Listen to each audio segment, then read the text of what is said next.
আমার কথা শোনার জন্য আবারও আপনাদের ধন্যবাদ।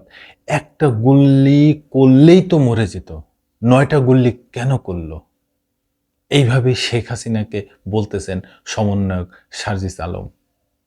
কি পরিমাণ জুলাই আগস্টে নির্যাতন হয়েছে সেই নির্যাতনের ভয়াবহ ঘটনা বর্ণনা করতেছেন এবং সেখানে একজন ছাত্র জনতাকে নিয়ে আসছেন। কি ভয়ঙ্কর নির্যাতন, এই বিষয়ে যুগান্তর একটা নিউজ করছে। সেই প্রতিবেদনে কি বলা হয়েছে একটু জানি। আমার শহীদ ভাইয়ের এক গর্ভধারিণীর মা চোখের পানি ফেলতে ফেলতে বলেছেন ছেলের কবরের সন্ধান চায়। চট্টগ্রামে গেছি, সেখানেও ছোট্ট শিশু ইয়ানা জিজ্ঞাসা করে তার ভাই কোথায়। আরেক শহীদের মা আমাকে জিজ্ঞাসা করে তার ছেলেকে একটা গুলি করলেই তো তার জীবন চলে যেত, তার বুকে ৯টা বুলেট খুনি শেখ হাসিনা করল কেন?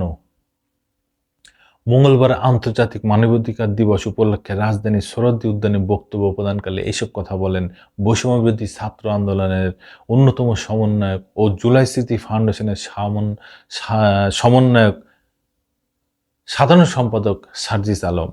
গুম হওয়া ব্যক্তিদের পরিবারের সদস্যদের নিয়ে গঠিত সংগঠন মায়ের ডাকের আয়োজনে এই সমাবেশ অনুষ্ঠিত হয়। জুলাই আন্দোলন ঘিরে মামলা বাণিজ্যের অভিযোগ তুলে সার্জিস বলেন, পুলিশকে টিস্যু পেপারের মতো ব্যবহার করেছে আওয়ামী লীগ সরকার। তবে দলমত নির্বিশেষে সবাই যখন ঐক্যবদ্ধভাবে মাঠে নেমেছে, তখনই শেখ হাসিনা পালাতে বাধ্য হয়েছে। এখনো জুলাই আন্দোলন ঘিরে মামলা বাণিজ্য হচ্ছে, টাকার বিনিময়ে মামলা হচ্ছে এবং টাকার বিনিময়ে মামলা তোলা হচ্ছে। এই জন্য পুলিশকে সাবধান হবার আহ্বান জানান তিনি।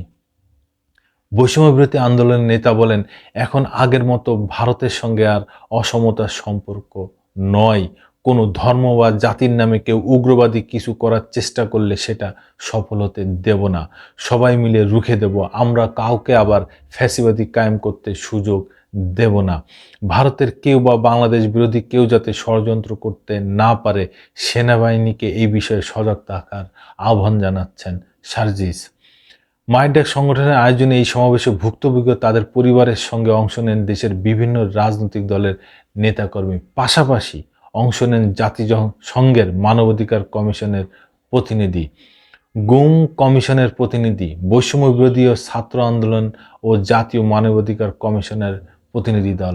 সবাই হতবাক মেরে যাচ্ছে যে কি নির্যাতন!